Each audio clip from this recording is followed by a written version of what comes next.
The passage we're looking at this morning in Joshua, the first chapter, is actually the second time that God is calling his people to go into a promised land.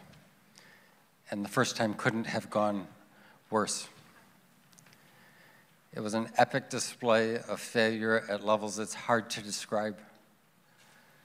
And our assumption would be is when you fail that magnificently, that God has nothing more to say. It's simply not true. How the original event occurred was Moses had led the children of Israel out of Egypt, where they had been enslaved, through the wilderness until they got to the place where they were ready to enter the promised land. And just before they were to go in, he sent 12 individuals, men, who were well known and had good reputation, to gather some information. They wanted to know if the people were strong or weak. They wanted to know if the cities were fortified and walled or if they were undefended. They wanted to know if the soil was fertile or if it was poor. They wanted to know what kind of fruit was there and if there were trees there. And they were to bring all this information back, and all 12 came back agreeing on this point, and that is, it is a phenomenal place. It is more fruitful than anything we've ever seen or witnessed in our lives. It is unbelievably good. And they brought some of the fruit back, and people were so impressed at just how incredibly productive this place was. But they didn't agree on the second half of the report. The second half of the report was whether they were able to go up and inhabit such a place as this. And 10 of the 12 said, it's not possible for us. We're not strong enough. We don't have enough military. We're going to be prey to the people who will attack us from the fortified cities that are there. We will not survive this event. There were two individuals who thought differently. Their names were Joshua and Caleb. And Joshua and Caleb thought that they were able to do this and that God would be with them and that it would be all right. And so they encouraged everyone to go forward. But whatever the system was of how they determined the mindset of the nation of Israel at that time, the vote was cast and Joshua and Caleb did not prevail. The majority decided, we are not going in. And it was a devastating loss. And so for the next 40 years, the nation of Israel would wander. Now this is fascinating to me. Clearly it was God's will that they would go into the promised land at that moment. And yet people were unwilling to do so.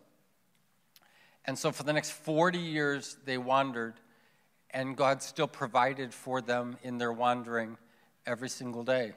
Some people say, God is too judgmental, and especially the Old Testament God.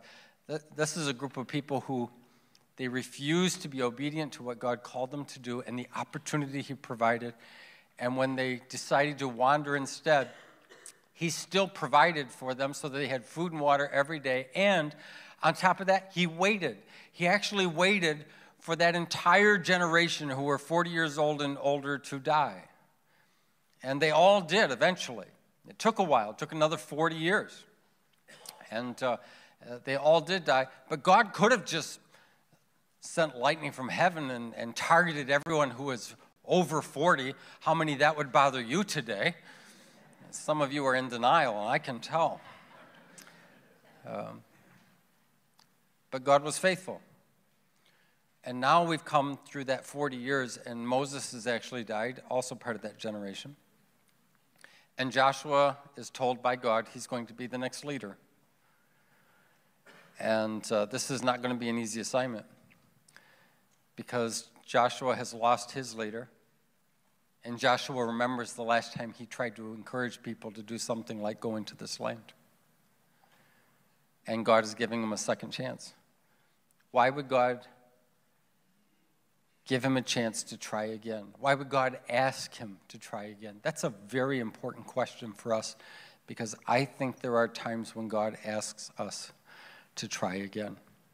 This passage is really important. It says, God is speaking to Joshua and he says, be strong and courageous because you will lead these people to inherit the land I swore to their ancestors to give them. Be strong and very courageous. Be careful to obey all the law my servant Moses gave you. Do not turn from it to the right or to the left, that you may be successful wherever you go. Keep this book of the law always on your lips. Meditate on it day and night, so that you may be careful to do everything written in it. Then you will be prosperous and successful. Have I not commanded you? Be strong and courageous. How many have noticed the theme that God keeps saying? Be strong, be courageous. Because when you're afraid to try again, these words matter. Do not be afraid. Do not be discouraged, for the Lord your God will be with you wherever you go.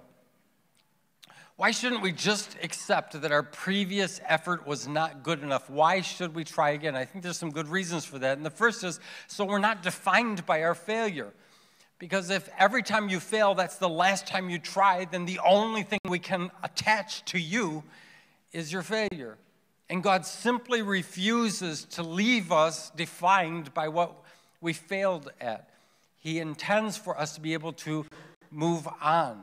So our frustration and our anxiety that gets attached with the things that we feel we failed at,